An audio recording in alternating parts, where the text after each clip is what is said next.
If I told you, my child, that my faith was born of fear, and that my family's healing came from the cold trail of a serpent in the mud, would you believe me?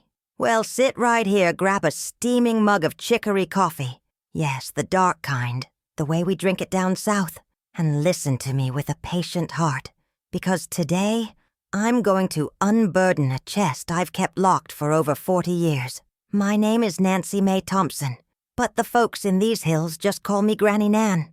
I'm past 74 now, living on a patch of land in the foothills of the North Carolina mountains, close to the pine trees and the wind that howls when winter decides to beat on your window pane. And it's from here, from this creaking wooden porch, that I'm going to tell the true story of my sister and the serpent, the way I never had the courage to tell it before. First, let me ask you one small thing. If this old woman's voice has reached you, leave a like on that heart, and write where you're listening from, because what I'm about to say needs to find its way to people who have lost hope and think miracles don't live in our land anymore. They do. They live in the cold ground, in sweaty rosary beads, in Grandma's bitter tonics, and in the forgiveness we're too scared to give. And they live, too, in the way we look at the things that frighten us, even a serpent. I grew up in 1972, the daughter of a stubborn homesteader and a mother who was a faith healer with a gentle touch. We lived in a little clapboard house next to a cornfield that looked like an ocean when the wind swept down from the mountains. My daddy, Jedediah, lived with his hat pulled down low on his brow and a pride heavier than the sacks of corn he hauled on his back. My mama, Adelaide, was a small woman, but her courage grew mighty whenever someone knocked on our gate, asking for a prayer to ward off the evil eye or a blessing to cure shingles. It was from her that I learned that faith is a double-edged sword. It heals when it's gentle and cuts when it becomes a weapon in the hands of the judgmental. My sister Abigail was 2 years younger than me. She had hair the color of wheat and a way of walking that made no sound. Abby spoke little, but she saw much. She was always with a notebook of yellowed pages, drawing everything. The sky, Mama's hands, our shadows on the wall, the spiders in the corners, the glint in a cow's eye in the barn. When Daddy scolded her, she'd lower her head, but I could see that inside. She was climbing mountains. She was a deep water girl, simple on the surface, but a strong current underneath. That winter the frost came in the dead of night, and we'd wake up to a white roof as if a fine snow had fallen.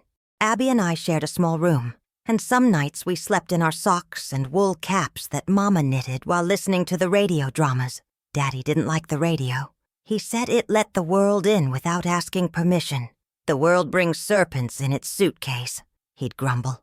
And by God's irony or a twist of fate, it was a serpent that marked our house forever. It all started on August 7th, 1976. Mama had gone out to help Jolene. Her girl fell from a wagon, broke a tooth, bleeding and scared of losing more, and we were left to look after the chicken coop. Daddy had gone to town to sell corn. The sky was low and gray, and the smell of the damp woods promised rain. That's when we heard a crack, sharp and dry, from the back of the yard, in the part where the cornfield cast a long shadow. Abby went ahead, with that light step of hers. I shouted, "Come back, girl! There's snakes out in this cold weather." She laughed, a short little laugh, and said, "Snakes have mothers too, Nan." And she went in. I don't know if it was fate, or recklessness, or just life being life. I heard the rustle of the stalks, a faint hiss, and then, oh dear Lord, the scream. I ran. When I got there, Abby was on the ground, her left leg stiff, her face pale, and near her heel I saw 2 purple marks swelling on the skin. The trail in the mud was a wavy, fresh line. There was no time to think. I took the sash from my waist, tied it above the bite, scooped Abby up in my arms as if she were a little girl again, and ran inside, my heart pounding in my throat. Sweet Saint Barbara, save me, Saint Benedict, help me, I repeated, because in moments of desperation, you pray even to the wind. Mama arrived in the middle of the chaos, saw it all, understood instantly, and grabbed her little box of remedies and prayers. It was made of wood, smelled of camphor, and inside were holy cards, eucalyptus leaves, a vial of turpentine, a bottle of moonshine with wild plums, and a piece of paper with crooked writing. Chewing tobacco plus rock salt, plus a prayer to Saint Benedict. Mama blessed some water, held up her crucifix, blew on Abby's face, tightened the tourniquet I had made, and told me to heat up some milk with garlic. "Don't you fall asleep, my child. Don't you sleep," she'd say. But Abby was already fading, as if the shadow of the cornfield had crept into her eyes. When Daddy got home and saw the scene, his face changed in a way I'd never seen. "Who told you to go messin' in the woods?" And that "who told you" was less of a scolding and more of a fear. He grabbed the battery-powered radio, called for help from the neighbor with the pickup truck, and while we waited, Mama prayed the prayer of Saint Benedict so many times that the kitchen air grew thick with that broken country Latin. "Crux sacra sit mihi lux, non draco sit mihi dux." I held Abby, feeling her skin grow cold, and I swear it was then that I heard it for the first time. A hissing sound from outside, as if the cornfield itself was breathing. We reached the roadside clinic after half an hour that felt like a lifetime. The nurse, a skinny young man with a sparse mustache, looked at her leg and confirmed it. Field viper. Probably a timber rattlesnake. She needed anti-venom, but the anti-venom was in the bigger city, almost 2 hours away. The young man gave her what he had. A painkiller, an antihistamine, cleaned the wound, did his best. Abby, feverish and trembling, began to say broken words in a wisp of a voice. She spoke to me. It was green. It was gold. It wasn't evil. "Who, girl?" I asked. "The serpent." Mama made the sign of the cross so hard she nearly cut the air. Daddy, silent, wrung his hat in his hands. "Don't you repeat that in front of other folks," he whispered. "People don't know how to listen to mystery." But I heard, and I kept it, because that's when the story began to twist like a vine. We came home late, with the promise of the anti-venom arriving the next day. Mama stayed by Abby's side all night, alternating between cold compresses, prayers, and the bitter bona-set tea she picked herself by the edge of the ravine. I stayed outside, on the kitchen doorstep, watching the darkness, and the darkness watched back. You know how the countryside sometimes holds its breath? It was like that, until I saw it, and I don't care if you believe me or not. A line moving slowly on the dirt path, coming from the cornfield. An S-shaped design, patient, like God's own signature. It seemed to stop at the edge of the window of the room where Abby lay. And then, silence. In the morning, Abby woke up feeling better. Her leg was still hot and swollen, but her eyes were different. I swear it wasn't the fever. It was a light. Mama, who knew the glow of things, bit her lip, caught between relief and shock. It was on that day that Abby took my hand and said, "Nan, she didn't want to kill me. She showed me a path." "What path, girl?" "The water." "What water?" "The one that runs underneath." Mama dropped a spoon into the basin. The noise made Daddy appear. "Enough of these fantasies. We'll wait for the anti-venom, and that's that." The anti-venom arrived, was administered in the city, and Abby came home a few days later, pale but on her feet. People said it was a miracle. Some gave glory to God. Others whispered that Mama had pacts. We learned early on that there are 2 kinds of gossip. The kind that kills you slowly, and the kind that gives you the courage to slam the door in the world's face. Daddy chose the first. "No more faith healing in this house for 30 days, he decreed, as if a commandment could cure fear. Mama obeyed on the outside, but her eyes prayed on the inside. At night, Abby dreamed. She would wake up saying the names of places, as if reciting an invisible map. The bend in Black Creek, the Twin Rocks, the fallen log, the water that sings below. I started writing it all down on a piece of paper, hidden away. I thought it was just ramblings from her recovery, until the drought hit the farm that September of 1976. The well ran low, the pumps sputtered dry, and the gardens all over the county withered. Jedediah, proud as he was, didn't want to ask the neighbors for water. "My land gives me what I ask for," he'd say, as if challenging the heavens. That's when Abby, thin but firm, walked up to him and said, "I know where there's water." "Hush your mouth, girl," he answered. "Are you trying to humiliate me in front of the whole county?" She didn't back down. The serpent showed me. I saw Daddy freeze. I saw Mama clutch the cross on her chest. "You're forbidden from leaving this house," he roared. "I'm still the one in charge here." Abby waited for nightfall, waited for the August wind to blow head on, and she woke me. "Let's go." We slipped out like shadows. With light feet and trembling courage, we passed through the cornfield, through the broken fence, following the map her dreams had repeated so many times, the bend in Black Creek, the twin rocks that looked like two heads leaning against each other, the fallen log that lightning had struck down the summer before. And then, in the middle of the dense woods, the silence changed color. I can't explain it. It was as if the night was humming softly. "Here," she said. I, with a small hoe, dug a few inches, then a foot, damp earth. I dug deeper, a couple of feet, and the earth bled water, a thin, stubborn trickle that became a stream, that became a current, that became a spring. I cried. Abby laughed. "The serpent," you'll say I'm making this up, drew a line in the dirt, far off near the log. It was a clear design, like an amen. In the morning, Daddy saw the miracle with his own eyes. But pride is a venomous snake. He didn't thank her. He just ran a hand over his face and ordered the well to be dug right there. The news spread like a runaway horse. The Thompson girls had made water spring from dry ground, and with the news came the poison of gossip. It was the serpent that taught them. Some people said it with reverence. Some said it with fear. And fear in the countryside turns to stone. On Sunday, Reverend Michael spoke from the pulpit. "Beware of false miracles. The devil also knows how to dress himself in light." I burned with anger inside. Mama squeezed my hand. Abby lowered her head as if to say, "Don't answer, Nan.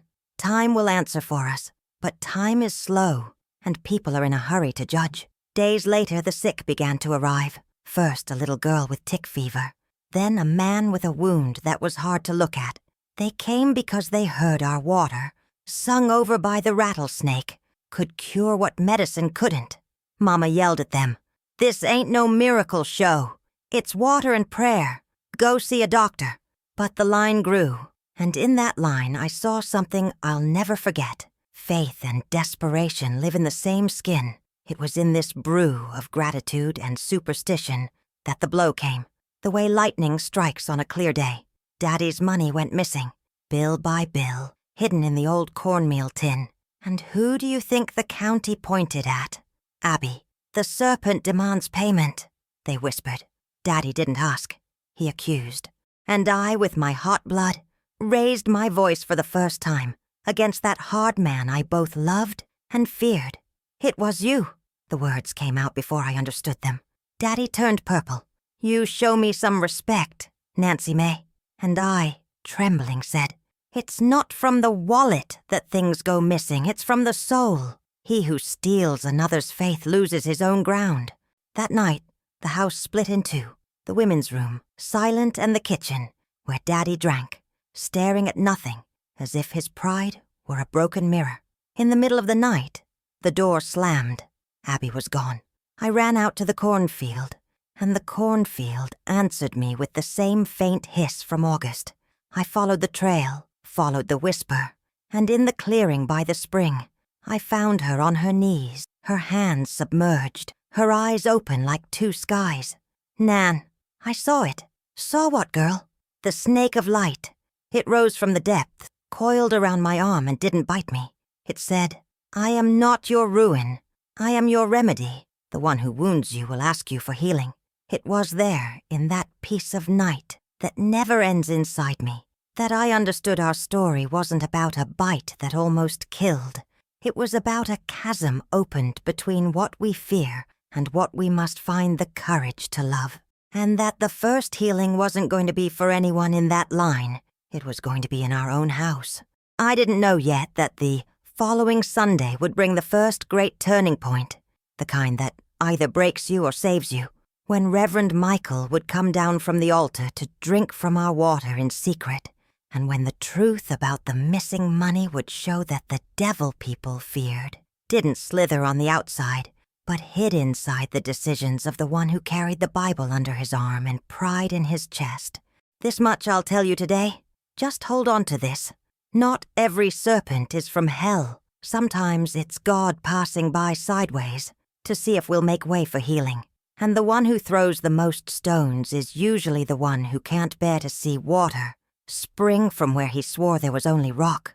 Sunday dawned with the kind of sky that fools you, blue and gentle, but with a silence that felt heavy. The wind had died down, and even the cornfield, which was never quiet, was still. Mama woke up early to make coffee, and I noticed that Abby hadn't come back to bed after her night at the spring. She was in the yard, her hair down and her hands still damp, looking at the horizon as if talking to someone we couldn't see.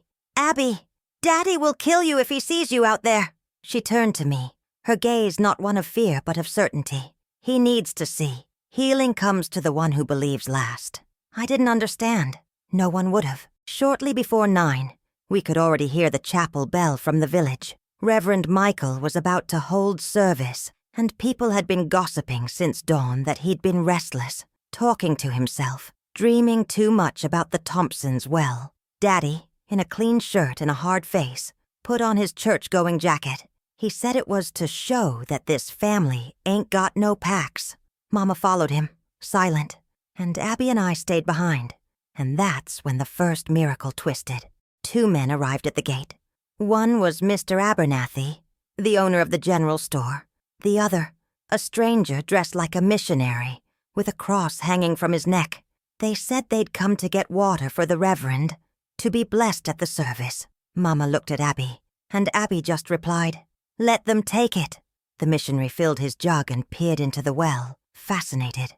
"This water smells like flowers." Abby answered calmly, "It smells like faith." They left, and with them went the first sign that fate had already slipped from our hands. At the service, according to those who were there, Reverend Michael raised the jug, blessed the congregation, and said, "Not all water is from God. Sometimes the devil disguises himself as purity to deceive the weak," the crowd murmured.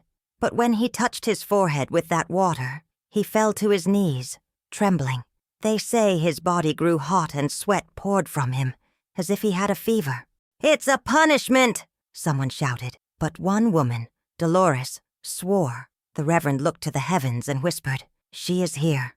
The service ended in chaos. Some fled, others knelt, and by afternoon, the news had spread through the whole valley.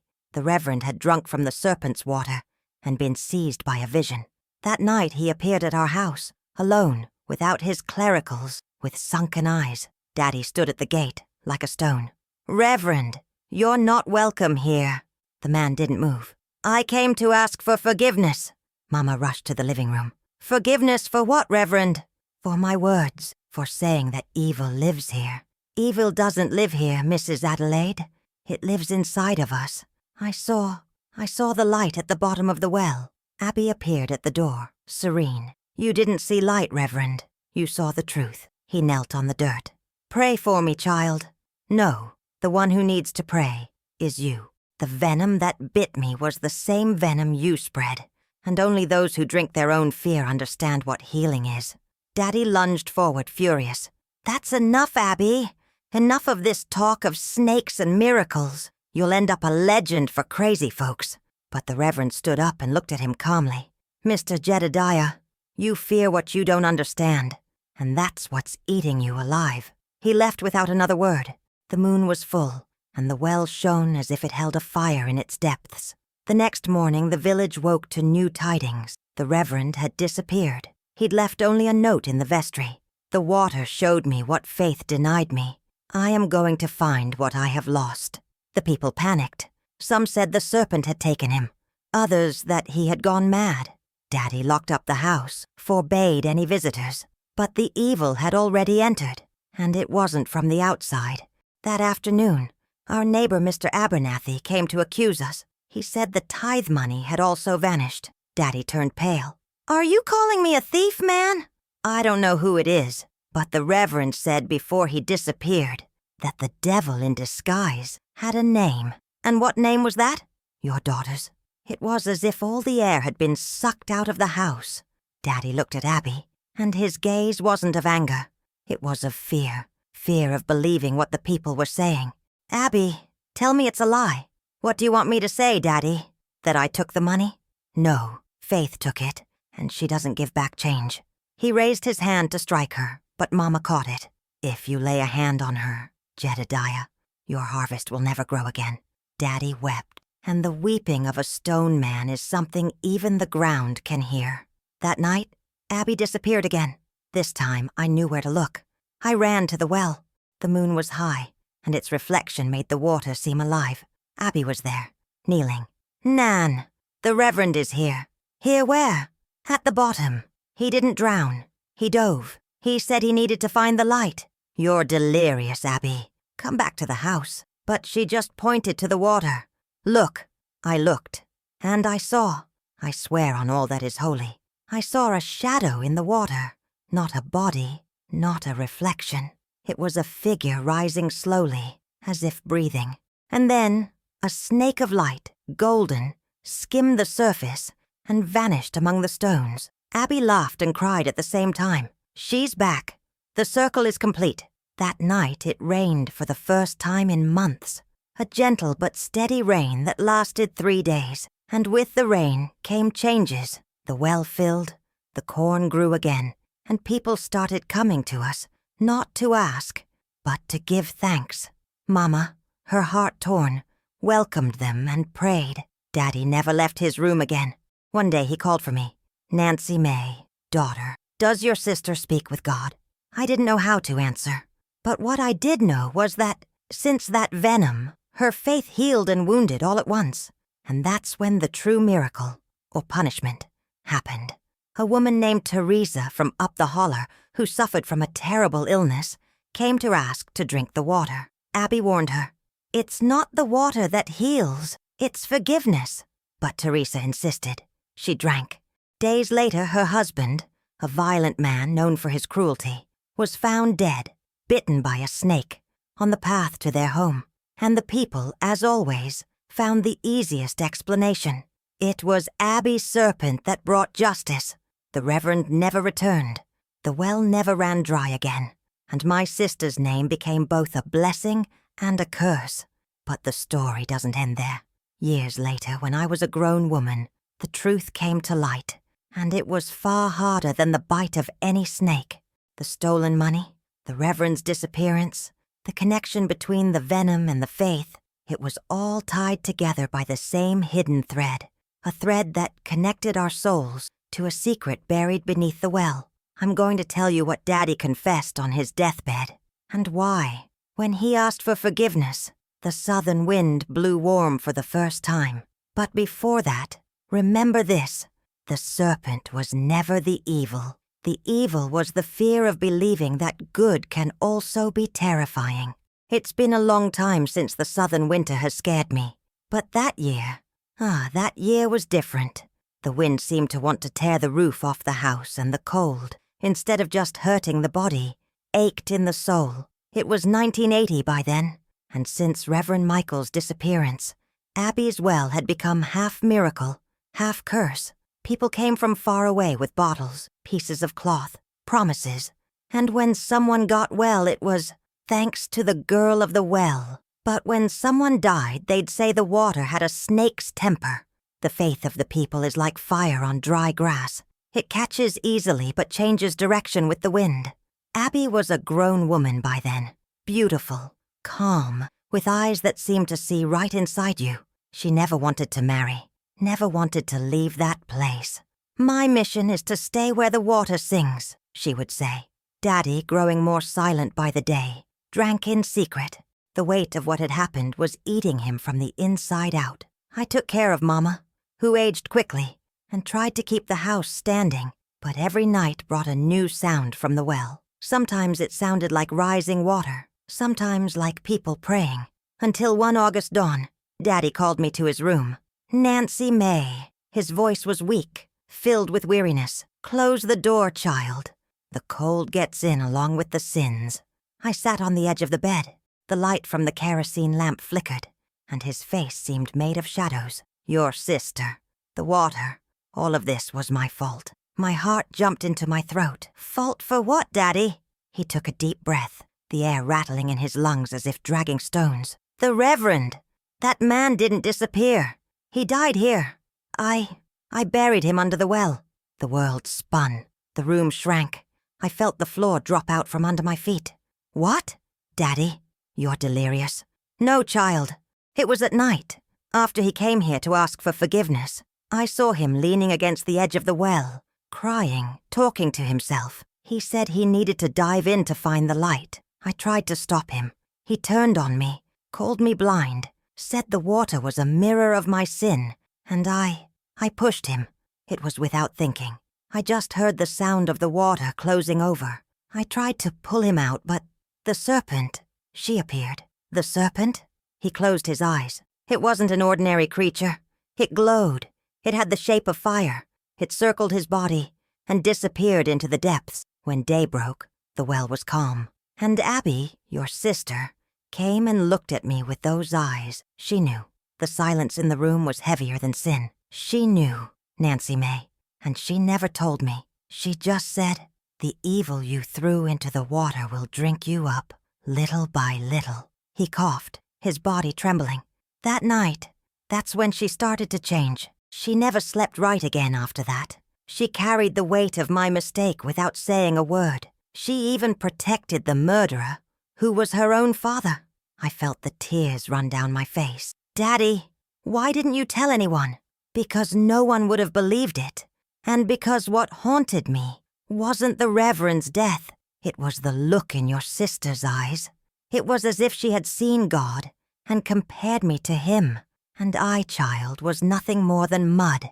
Outside, the wind moaned like a lost soul. The lamp went out, and a sound, faint, dragging, came from the direction of the well. It sounded like a whisper, or a prayer in a language that doesn't exist. Daddy, do you hear that? He closed his eyes and a tear trickled down. She's come to claim what's hers. That dawn, Jedediah died, quietly, without a sound. Just a final breath that seemed both a thank you and a fear. Abby entered the room shortly after, without me having called her. She held Mama's rosary in her hand, her hair loose. He's at rest. You knew, didn't you? I knew. And you never told anyone? Daddy needed to confess of his own free will, and the well needed to receive what belonged to it. She looked at his body and whispered, "Now the good and the evil are in the same water." The funeral was simple. The people came, but no one cried. Jedediah's name inspired more fear than sorrow. And Abby, at the wake, recited the Our Father in a way that made even the wind stop at the door. When she finished, she said aloud, "Today the well sleeps. Let those with faith come for the light, not for the miracle." 2 weeks later, the phenomena began. The well water started to glow at night, a soft bluish light, as if the moon had taken up residence inside. Mama said it was a reflection, but a reflection doesn't breathe.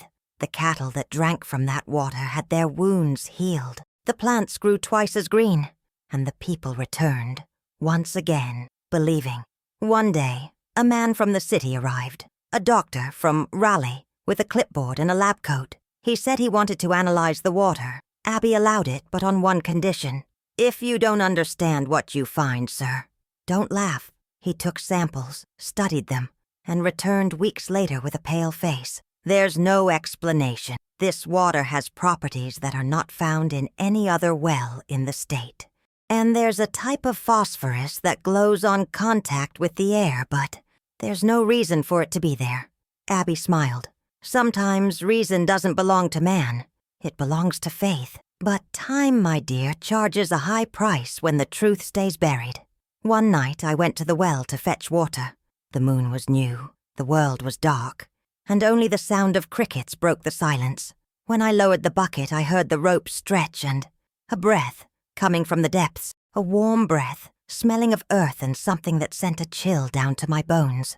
The water rose on its own. Floating in it was a rosary, old, darkened, just like the one the Reverend used to wear. I ran back to the house. I showed it to Abby. She took it in her hands, her eyes welling up.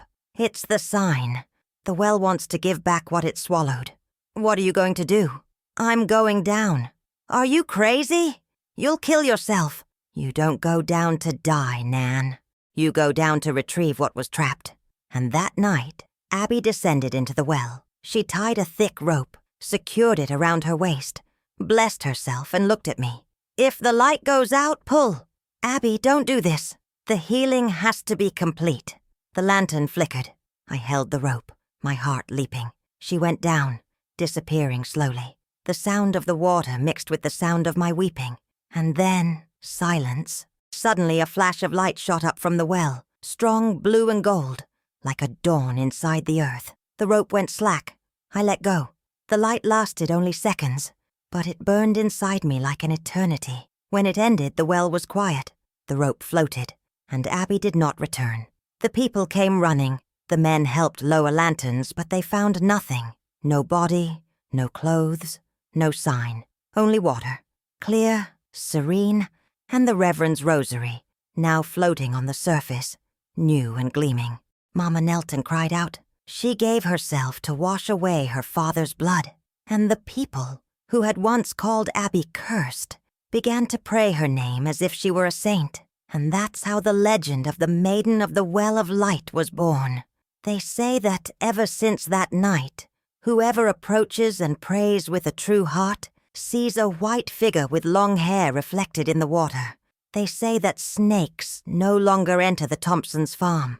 And they say, and I confirm, that every time someone tries to take advantage of another's faith, the well runs dry. Today, more than 40 years later, I still live in the same house. Mama has passed on in peace. The well continues to sing. And sometimes, in the dead of night, the wind brings a whisper that only I can understand. Nan, the evil isn't in the snake. It's in the heart that's afraid to forgive. And that's why, to this day, when the water glows and the rosary appears on the surface, I kneel, make the sign of the cross, and say, "Go in peace, Abby. Your faith still heals." My dear, I'm going to tell you what happened when the government tried to close the well, and how the serpent returned one last time, not to harm, but to prove that even science must kneel before what is sacred. About 3 years had passed since Abby's disappearance. 3 years in which the well water never failed, in which people kept coming, leaving candles, flowers, letters, and I, Nancy Mae Thompson, the sister who remained, became the guardian of a mystery that no one could explain without stuttering. But the world, my dear, doesn't like what it can't understand, and the government, even less so. It all started on a cold autumn day in 1983. I remember because the wind carried the scent of roasted chestnuts, and the North Carolina sky looked like a gray sheet.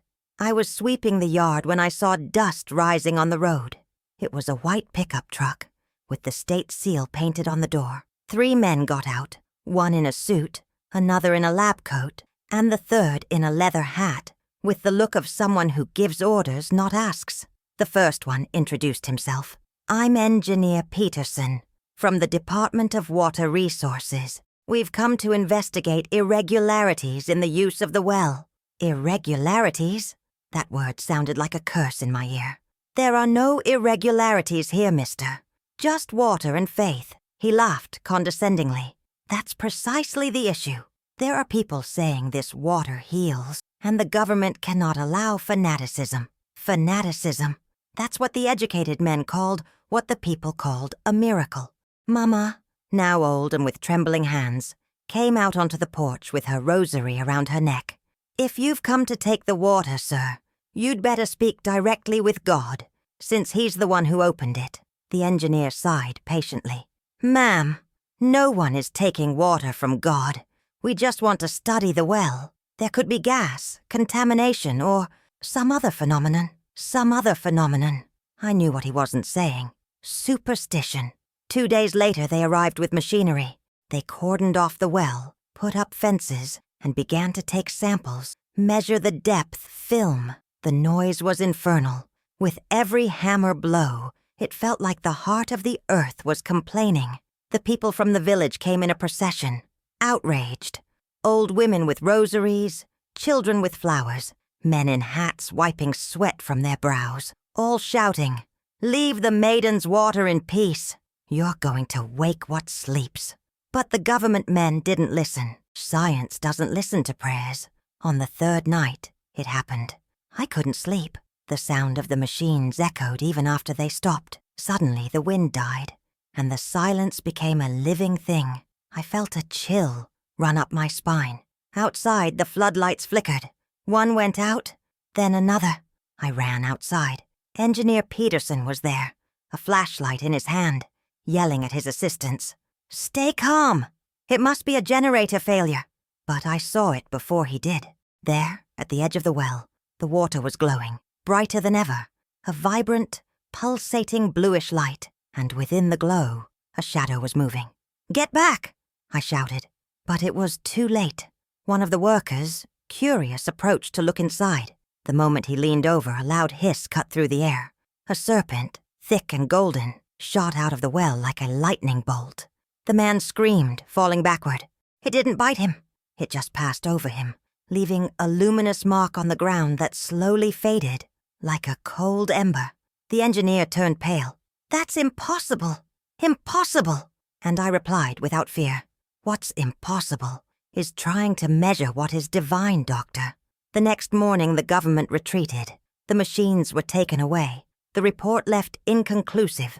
But Engineer Peterson returned alone the next day. He brought no instruments, just a simple hat and a lost look in his eyes. "Mrs. Thompson, I couldn't sleep. That glow, that power. What is that thing?" I looked at him and said, "It's my sister." He was silent for a moment. "And she's alive?" "Depends on what you call alive. Faith doesn't need a body to go on." The man wept. He cried like a child. "I came to take a sample and left with a soul full of regret." I smiled. Well, the serpent only appears to those who can still be saved. In the following months, the well was declared a local heritage site, forbidden to be disturbed. And the people, the people. Now they came not just to ask for healing, but to give thanks. Mothers would leave white ribbons tied to the fence. Men would leave their work tools as offerings. And a group of women coming from Asheville started a revival meeting they called the Prayer of the Serene Water, in Abby's name. On the last night of this revival, the miracle happened again. The Reverend's rosary, that very same one, rose to the surface on its own. Only this time, it wasn't just floating. It was spinning, slowly, as if someone at the bottom was moving it. Mama knelt and cried, and I heard it again, the whisper in the water. "Nan, now it's time. The healing belongs to the people." From that day on, no one ever tried to close the well again. Engineer Peterson months later sent a letter, which I keep to this day. It said, "Mrs. Thompson, I found no explanation for what I saw, but since that day, the tumor I had in my liver has disappeared. I don't ask for forgiveness. I ask for faith," and he signed it. A man who learned that God speaks in silence. And so, my child, the well became an altar. But the most beautiful miracle was yet to come, because years later when Mama fell ill, it was the serpent that came for her. And the way it happened was the strongest sign that Abby had never truly left. I'm going to tell you how the serpent climbed the stairs of the house and lay at the foot of Mama's bed, and how death, that night, felt like an old visitor returning home. Years pass differently in the countryside, my dear. Here, time doesn't move in a straight line. It circles, returns, whistles, like the wind in a cornfield. After the government left and the well became a matter of faith, life returned to a strange sort of calm. But it was the calm of a deep river, peaceful on the surface, but with a current of mystery running underneath. Mama, Adelaide, was no longer the same. Her faith remained strong, but her body began to fail. First, her hands trembled. Then, her legs could no longer support the weight of someone who had spent a lifetime on her knees, in prayer. The town doctor, that new young man who always looked at us with pity, said it was a nervous system disease. But Mama, between sips of tea, would say, "It's not a disease, Nan. It's the body preparing to go where Abby's soul is calling me." And I knew she meant it. It was a cold June night in 1985. The wind cut your face like a razor blade, and the sky was full of stars, yet it felt empty at the same time. Mama was lying down, breathing heavily. The house smelled of fennel and old medicine. I sat by her bed, with a lit lantern, and the rosary wrapped around my fingers, praying softly. Suddenly, the neighbor's dog barked. Once, twice, 3 times, then silence. Shortly after, I heard a different sound, coming from outside the kitchen. It was a slow, dragging sound, slithering across the porch boards. My heart pounded. I thought about grabbing the hoe, but before I could move, Mama opened her eyes and whispered, "No, Nan, it's her." "Her who, Mama?" "The serpent. She's come for me." I was breathless. I looked at the door, and I swear, my dear, if I live to be 100, I'll never forget what I saw. A huge snake, the color of copper with golden stripes, slowly climbing the wooden stairs. It wasn't like the snakes from the woods we knew. Its eyes glowed as if they held the sunset inside them. But the strange thing was, I didn't feel fear. I felt peace.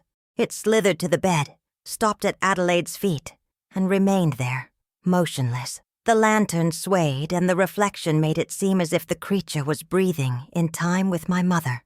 Mama smiled, a faint smile, of someone who had been waiting for this for a long time. "You took your time, but you came." I knelt on the floor, unable to speak. Tears were streaming down my face, but it wasn't despair. It was reverence. The serpent raised its head and looked at me. Its gaze. Oh, dear Lord, that gaze. It wasn't that of a beast. It was a human gaze. Abby's gaze. "Mama," I whispered. "Are you seeing what I'm seeing?" "I am, my child. She came with your sister's face." Mama extended her weak hand, and the creature moved closer, resting its head on the back of her hand, as if giving thanks. The room filled with a soft glow, a warm light that came from, I don't know where. The air smelled of damp earth, white flowers, and something ancient. Mama began to pray aloud, and her voice, weak for weeks, came out strong. "Blessed be the water that heals. Blessed the earth that receives. Blessed the serpent that does not kill, but reminds us that faith has a body." In the middle of her prayer, she stopped, looked at me, and said, "Nan, promise me you'll leave the well open for whoever needs it. Not everyone will understand, but those whose souls are thirsty deserve a drink." I held her hand. "I promise, Mama. I swear." The serpent drew back a little, made a circular motion, and coiled its body on the floor. Mama closed her eyes, and just like that, without a moan, without pain, she was gone. A final breath, a final smile, and her head tilted to the side, as if she were falling asleep. The snake remained there for a few more minutes. Then slowly, it turned towards the door. Before disappearing, it turned back to me one last time. And in that instant, I heard a voice inside my head, soft, familiar, not coming from outside. "Mama's with me now. Take care of the water, Nan." In the morning, I told the people what had happened. Few believed, but no one doubted it when they looked into my eyes. Adelaide's body was laid out in the living room, and even the most skeptical said the smell of white flowers filled the air. As they were about to close the coffin, one of the candles went out by itself, and the wick smoldered, the smoke forming the shape of a serpent.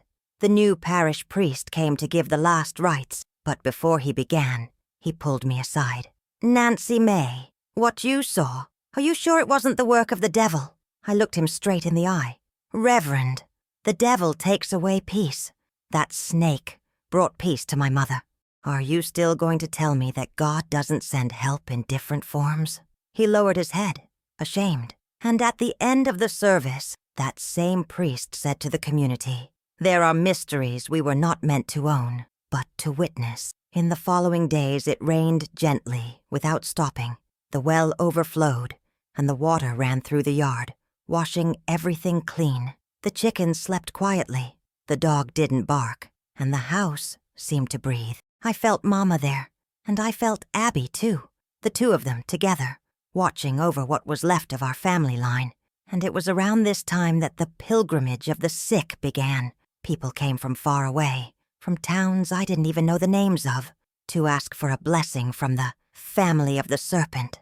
And I, who never wanted this role, became the one who stood by the well, with a rosary in hand, praying for those who arrived. I didn't charge. I didn't refuse. I just said what Mama taught me. Those who come with faith will drink and be healed. Those who come out of curiosity The water will send them back just as they came. And it was true. I saw miracles. I saw healings. But I also saw people who mocked and then left worse off than they arrived. The water, my child, knows who is lying. One night, a long time later, tired, I sat by the well and asked the wind, "Abby, Mama, how long will this last?" And the wind answered softly, in the leaves of the pine trees, "Until the world learns that evil doesn't dwell in the form. It dwells in the heart that forgets to love." My dear, I'm going to tell you how the well became a sacred site, and how a priest, that same one who had doubted, returned years later, asking for forgiveness and witnessing a miracle that changed his life forever. And also about the serpent's last appearance, which was no longer to take but to give back. After Mama's passing, the house filled with silence, but it wasn't the heavy silence of mourning.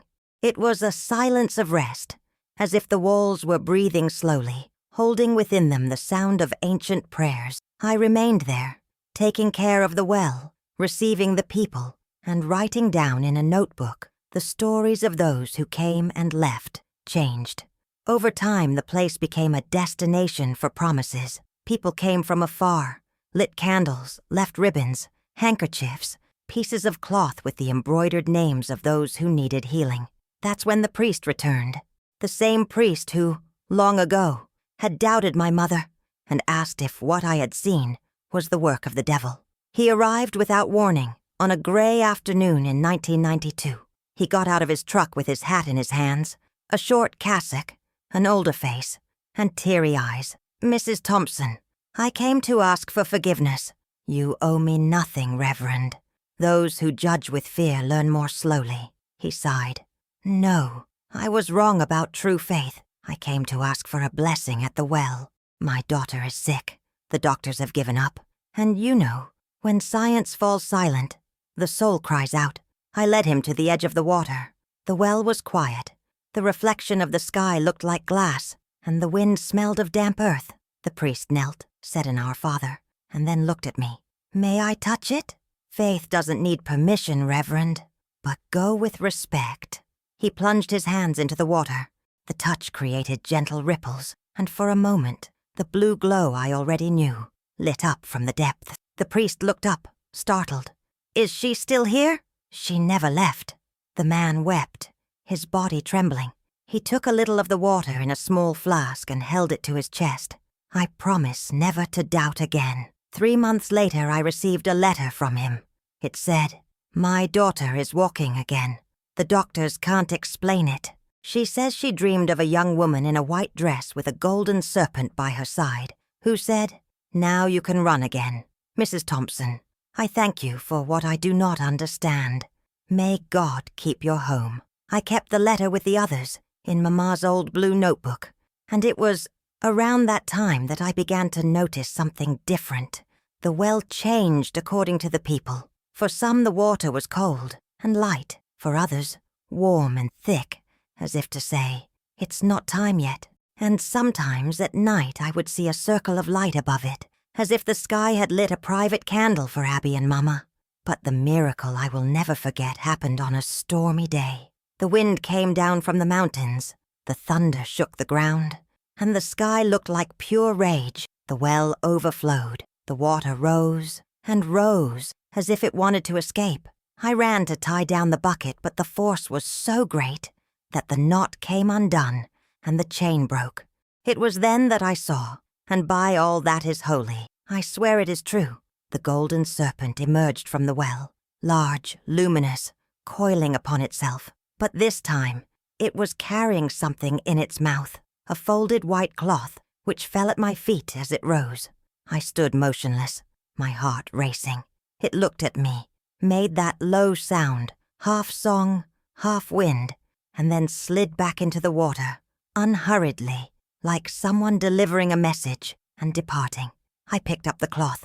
It was a piece of a dress, the same fabric Abby was wearing the day she disappeared, and embroidered on it, with faded thread, was the sentence, "When love transforms into faith, the miracle returns what fear has stolen." I wept as I never had before.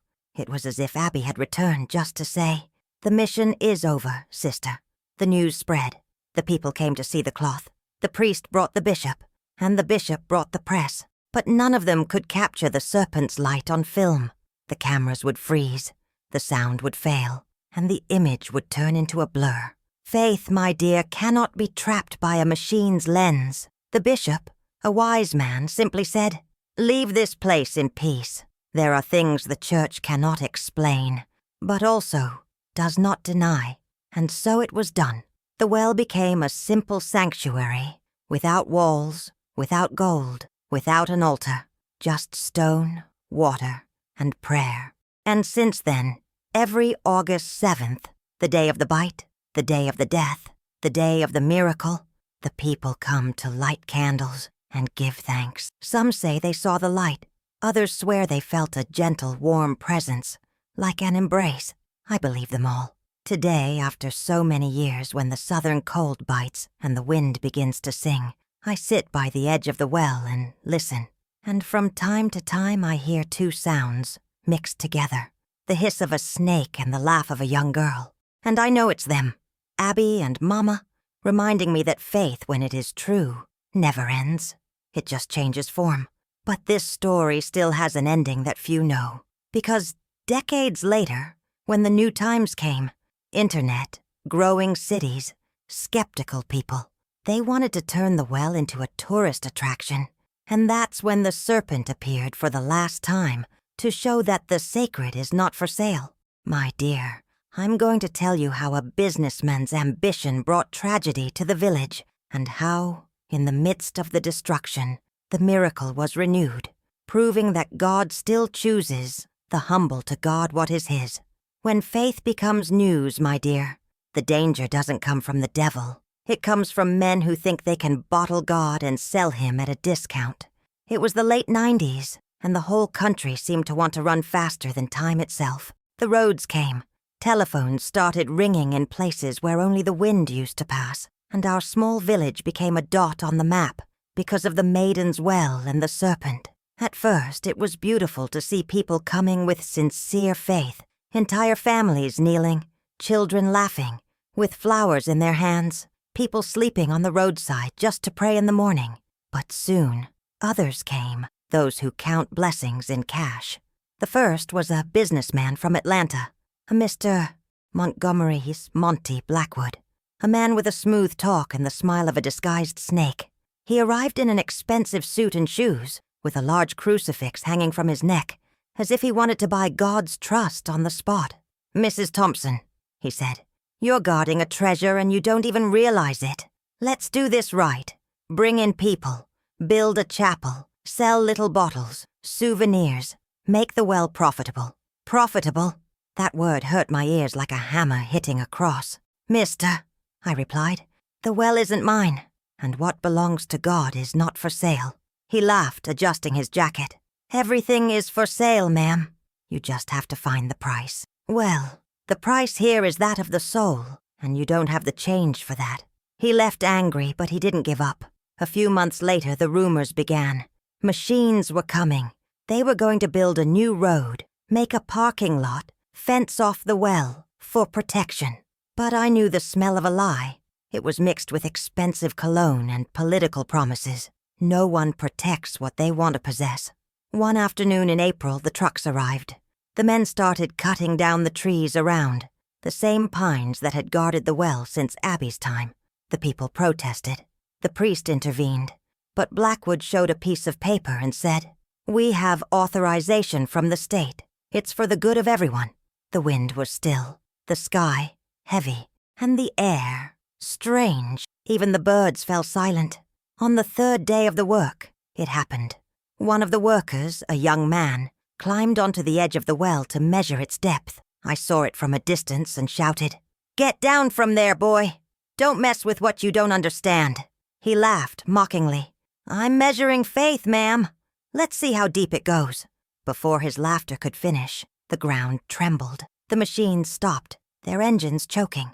And from the bottom of the well came a roar, a thunder from beneath the earth. The water surged, hot and thick, and the boy fell backward. Screaming, the golden serpent emerged again, larger than ever, its eyes blazing, its body shining like liquid sun. It didn't attack. It just rose, tall, and looked at Blackwood, who, pale, was stumbling backward. It opened its mouth and let out a sound that was neither a hiss nor a scream. It was a voice, mixed with wind, rain, and thunder. What is of faith cannot be measured. What is of God cannot be sold. What is pure cannot be contained. The very air vibrated. The lights on the machines exploded. The windows of the trucks shattered. And a heavy rain began to fall, washing away the dust and the pride. When it was all over, the well was calm again. The serpent had vanished. But the ground where the machines had been was cracked. A spiral-shaped fissure, just like the mark Abby used to leave when she drew in her notebook. And in the center of this fissure, a sprout was growing, a sprout of a white flower, the first that the soil of that hillside had produced in decades. The people knelt. Blackwood disappeared. He left everything, papers, money, machinery. He was never seen in these parts again. Some say he went back to the city and went mad. Others, that he sold everything and became a wanderer, saying that the maiden snake spoke to him in a dream. I didn't need an explanation. I knew that Abby and Mama had awakened once more to protect what was theirs. After that, the town council declared the land a sacred area. No one else could build there. The priest came, held a reconciliation mass, and the people erected a small wooden cross next to the well. No name, no plaque, just a symbol. And since then, the water has been different, clearer, lighter. When I drank it, I tasted a hint of honey mixed with tears. It was sweet and sad at the same time, as if the earth and the sky had made peace. One day, I received an unexpected visitor, a young woman with golden hair and serene eyes. She said she was the granddaughter of Engineer Peterson, the one who had once tried to close the well. She held an old letter in her hand and a small vial with a piece of cloth inside. I came to return this. Grandpa said this sash was sacred. He found it in his jacket pocket years after his visit to the well. I took the vial. It was the same cloth the serpent had brought me on that stormy night, but now re-embroidered, with letters that weren't there before. It said, "When faith resists greed, the earth blossoms anew." The young woman cried, and so did I. And it was there, at the edge of the well, that I understood. The serpent was never a punishment. It was a guardian. It guarded my sister's soul, my father's forgiveness, my mother's departure, and the lesson that the divine does not fit in a display case. Today the place is calm. No one dares to sell souvenirs or promises anymore. The white flowers grow on their own.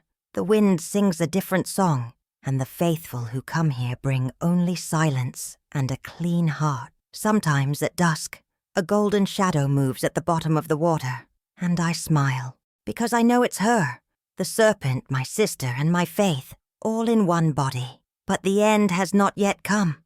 There is one last visit, one last miracle that closes this story, and it happened on the day that I, old and tired, saw the serpent rise from the well for the last time, not to take, but to call me home. When the body starts to tire, the heart returns to where it was born. That's how it was for me.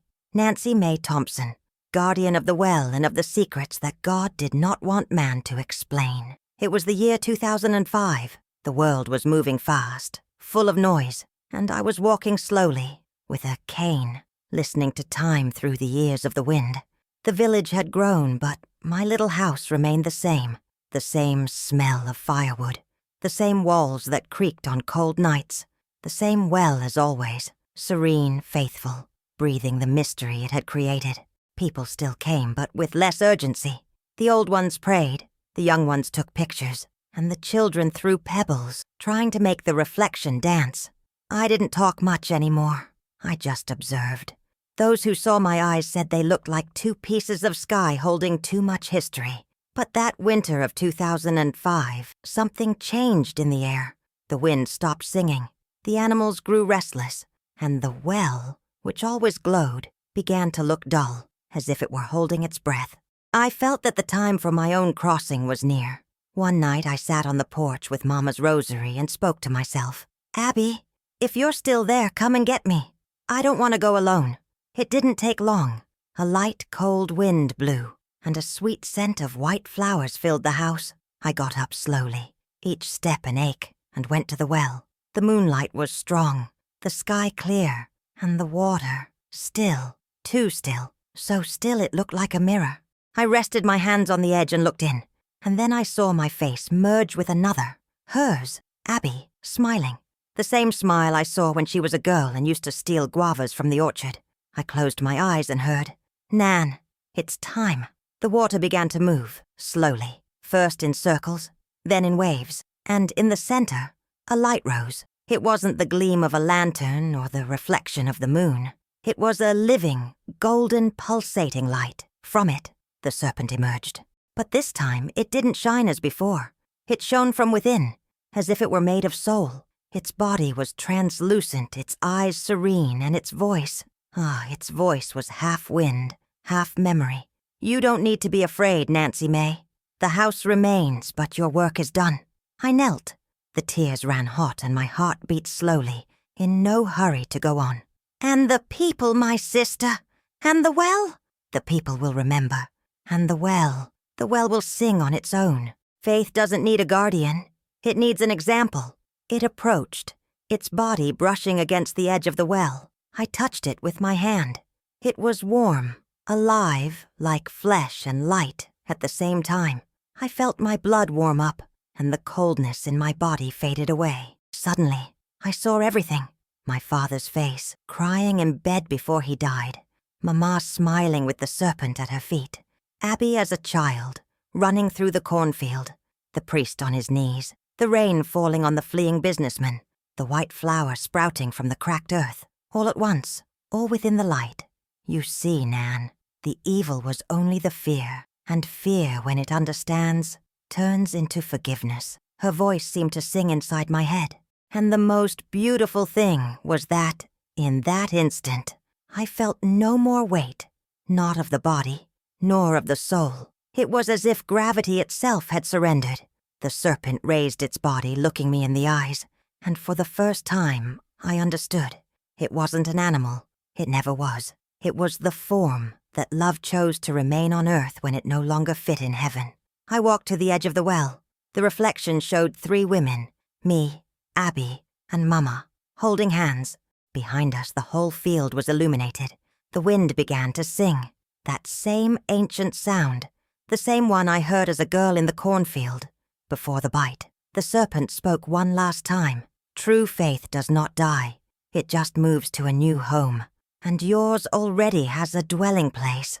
I opened my arms, my body light, my heart at peace. And then the water rose, enveloping me in warmth and light. It didn't hurt. It was like returning to the womb of the earth, a dive of the soul, an embrace that never ends. The next day, the people found the well covered in white flowers. No sign of a body, no mark of a fall. Only Mama's rosary floating, and the cloth with the old inscription, "When love transforms into faith, the miracle returns what fear has stolen." The people say that since that day, every August 7th, the well shines brighter, and that when someone approaches and prays with a clean heart, they hear a gentle voice saying, "Go in peace. The healing is yours." And so ends my crossing. The faith of the Thompson family was not trapped in the earth. It became wind, flower, and a serpent of light. The cornfield still sings, the well still breathes, and the hollers, the south, this whole country still has people who believe that God speaks in many ways, even through what the world fears. My dear, I'll tell you how the well became a living legend, recognized by scientists and pilgrims alike, and how the serpent became a symbol of healing and reconciliation. It's the chapter where myth becomes memory and love becomes eternity. They say that time erases everything, my dear, but that's a lie. Time doesn't erase what has roots of faith. It spreads it, makes it bloom elsewhere. After I, Nancy May, surrendered myself to the well and the serpent's light, the people thought everything would end. But the opposite happened. It was there, in the silence I left behind, that the legend began to sing louder.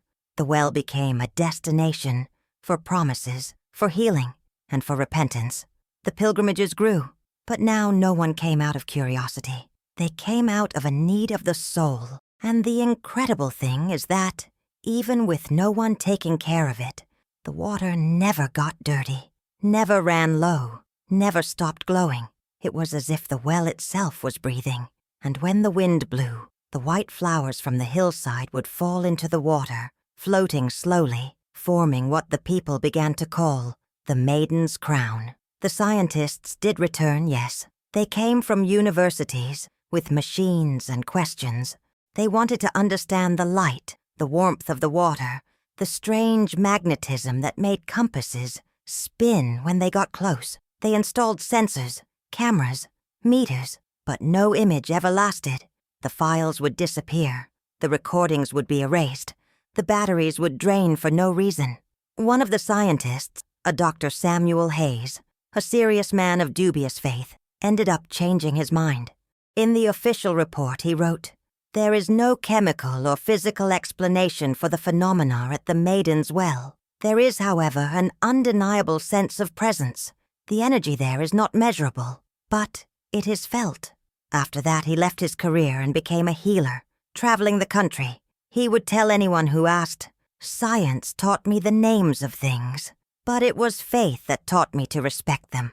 Over time, the government erected a simple memorial, made of wood, with a small sign, "Site of Faith, guarded by the Daughters of Light," and on a smaller plaque below, they engraved the words found on the cloth the serpent brought. "When love transforms into faith, the miracle returns what fear has stolen." Every time the sun hits that sign at dusk, the letters glow golden, and those who see it swear it's the serpent passing by, to make sure no one forgets. The youngest priest in the region, Pastor John, began to organize the masses of the serene water every August 7th, but he knew how to respect the silence of the place. No loud sounds, no microphone, just a guitar, a candle, and prayer. The people would sing, "Water that heals, light that guides, Maiden of the earth, Serpent of Mary," and as they sang, the breeze would change, the air would grow warm, as if a presence was embracing the field. Some said they felt hands touching their shoulders. Others saw small points of light flying over the water. And always, always, the scent of white flowers would spread. A young woman from Asheville, Caroline, once came with her father in a wheelchair. The man, a former lumberjack, had lost the use of his legs in an accident. She brought him to the well, crying, saying she wasn't asking for a miracle, just for comfort. She let her father rest his hands on the edge and prayed, "If this water is truly alive, let it wash away what still hurts." The man wept, and his tears fell into the well. At that moment, the water rose on its own, touched his fingers, and receded. No one understood. But the next morning he stood up. He didn't walk perfectly, but he walked, and the first thing he did was kneel. Caroline wrote later, "It wasn't the miracle that healed me. It was seeing my father forgive his own fear." The legend grew, and with it, faith grew too. Not the faith of a church, but the faith of life, the kind that the farmer, the homesteader, the traveler, the healer carry in their chests, made of tears, sweat, and hope. And that's how they began to call the place the Well of the Serpent of Light. But the oldest folks still whisper its true name, the Thompson's Well, because there, they say, dwell three guardians, the girl of courage, the mother of forgiveness, and the sister of witness. One afternoon, a documentary crew came to film. The producer, a young woman, was named Savannah Thompson, and the last name sent a shiver through me, even as a light spirit. During the interview, she spoke to the camera. "I was told I am a descendant of a woman named Nancy Mae Thompson. Today I discovered that she didn't die. She became wind, became water, became faith. And at that exact moment, the wind blew hard and made the microphone hiss. When the sound was reviewed in the studio, her voice was overlaid with another, soft, almost a song. Go in peace, my child. Faith lives on." No one could explain it, but those who watched wept. Today, the Serpent's Well is one of the few places in the country where science, faith, and legend kneel together. There is no priest who owns it, no owner of the land. The people take care of it, clean it, pray, and leave it as it is. The children throw flowers and say that sometimes the water speaks. And every August 7th, when the full moon rises, a golden light crosses the well and draws a spiral on the ground. And the old ones, with the look of those who have seen too much, repeat, "It's Abby, coming back to see if we still believe." But the end is still to come, the true end, because every legend born of pain must return to peace. And that peace came on a night when the serpent appeared for the last time to seal the cycle and show that even a miracle has a time to rest. I'll tell you how the well fell asleep, how the people learned to give thanks without asking, and how the voices of the three women, mother, daughter, and sister, became a song in the wind that still blows through the southern mountains. Time passed gently after the legend took root. The roads came and went, fashions too, but the well remained, guarding the breath of the earth and the secret of the Thompsons. There were no more fences, no signs, no disputes. The place had become what it always wanted to be, a piece of ground where the divine and the human understand each other. On the cold dawns of the south, the fog would descend and cover everything.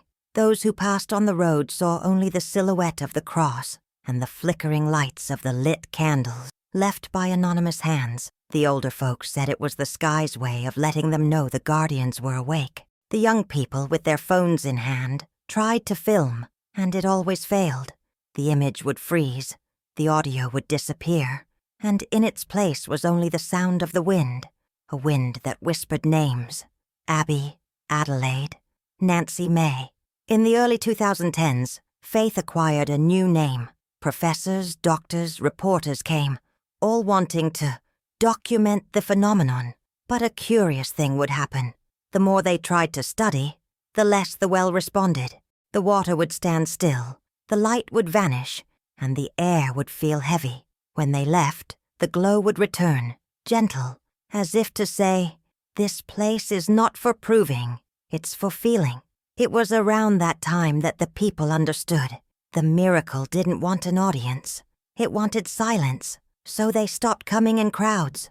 The gatherings became simple, a circle of people, a guitar, a few flowers, and the promise not to ask for anything, only to give thanks.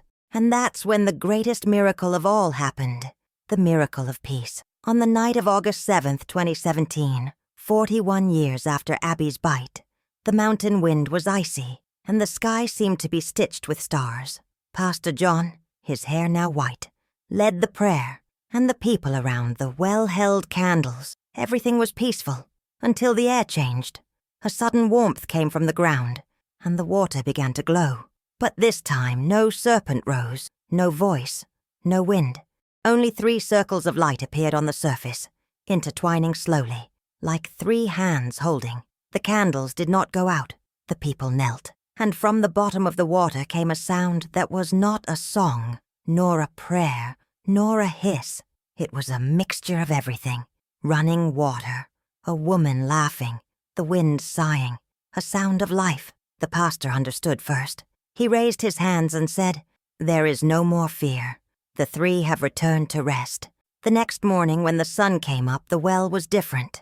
The edge, once smooth, now had 3 thin marks, as if fingers of light had touched the stone and left a trail.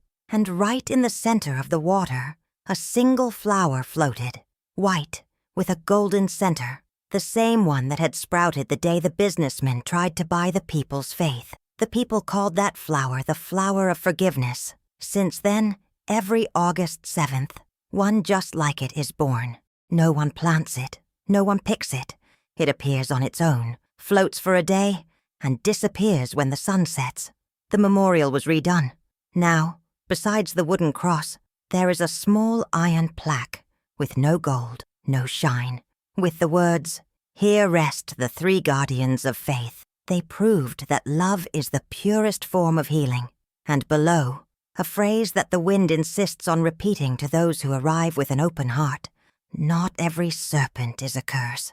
Sometimes it is God himself, slithering on the earth to remind us that he still dwells here. The years have passed, and the well of the Serpent of Light is still alive, sometimes dry, sometimes full, but never dead. Some say that on cold nights, a golden shadow crosses the road and lies down by the cross. Some say it's just the reflection of the moon, and some say it's the guardian, coming back to see if the people still believe.